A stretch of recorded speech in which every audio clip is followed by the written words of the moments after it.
Safe and accessible spaces are crucial to human well-being and quality of life. However, these spaces are not a guarantee, especially for people with limited mobility who may be unable to explore certain places without proper accommodations.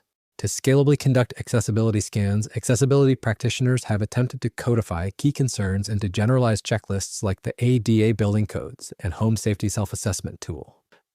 While cost-effective and easily scalable, solutions using predefined accessibility checklists fail to consider an individual's unique abilities, needs, and preferences, and thus how people personally experience accessibility in their physical environment.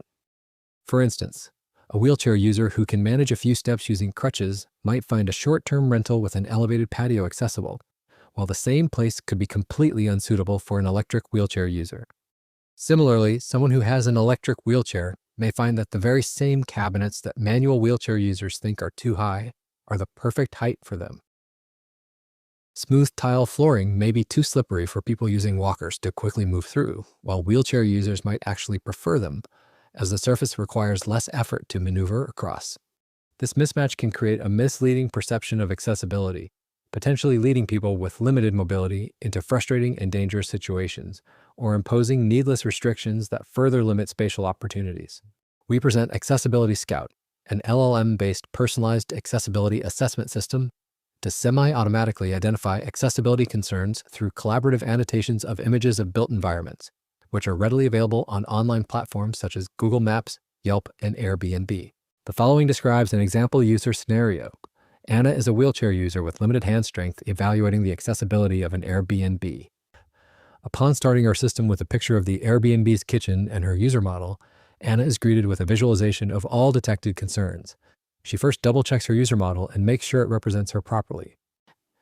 She hovers her cursor over the selector labeled High Countertops, which highlights the concern in the visualizer.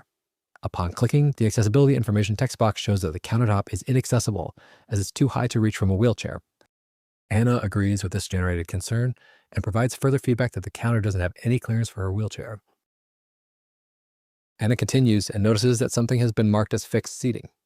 Anna can't tell if this is really a seat and notes that even if it was, it is not a concern since there is enough room to transfer. Anna repeats this process for all other identified concerns. While doing so, she notices that the drawer handles are knobs which are hard to grab and notes a new concern.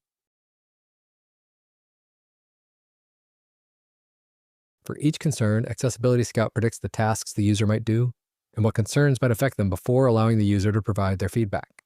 As Anna continues to collaboratively annotate concerns, our system learns about her motor capabilities, needs, and preferences to update her user model, generate more personalized accessibility scans, and enable her to constantly validate outputs.